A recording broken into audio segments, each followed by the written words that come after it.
His boss laughed when he said he'd sue, but she forgot one thing. He was the one who wrote the contract she secretly broke, and by the time she realized it, it was already too late. People think betrayal is loud, shouting, slamming doors, a dramatic moment you never forget. But mine didn't sound like anything. It was quiet, surgical, almost rehearsed. I'd worked at the company for 6 years, never late, never complained. I handled every contract, every deal, every tiny clause no one else bothered to read. Because that was my job. I protected them. Turns out, I needed to protect myself. It started the day my boss, Claire, called me into her office. She smiled, that tight fake smile she wore when she wanted something. "We're restructuring," she said, which is corporate language for, "You're screwed." She slid a paper across the desk. A termination agreement. No severance, no benefits, nothing.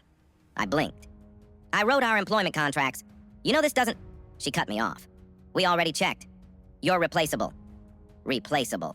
Funny word to use with the person who built their entire legal framework. But I didn't argue, didn't shout, didn't even sign the paper. I just walked out. 2 weeks later, the company announced a massive partnership deal, the biggest they'd ever attempt. A deal I had drafted all the groundwork for before they pushed me out. My phone rang. It was one of the junior staff, whispering like she was hiding under her desk. "They're losing the buyer. They said they won't sign the final contract without you." I almost laughed. See, when Claire told me I was replaceable, she forgot one detail. I wrote every clause of that multi-million-pound agreement, right down to the line that required all revisions and final approvals to go through the primary drafting officer. That officer was me. Without my approval, the contract was legally invalid, so when Claire finally called, voice shaking, ego bleeding, I let it ring twice before answering. "We need you to come in," she said. "You'll be compensated." "Compensated?" I repeated. "You tried to fire me with nothing." "That was, a misunderstanding."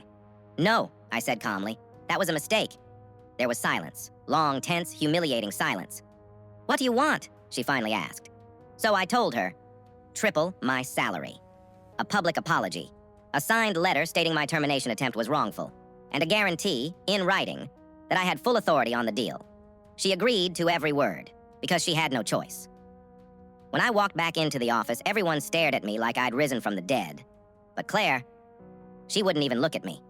And when the deal finally closed, the buyer shook my hand and said, "You're the only reason we signed. Don't ever let anyone tell you you're replaceable." That moment stayed with me. Because sometimes karma doesn't come with thunder. Sometimes it just walks into a room wearing your name badge and reminds everyone why they should have treated you better.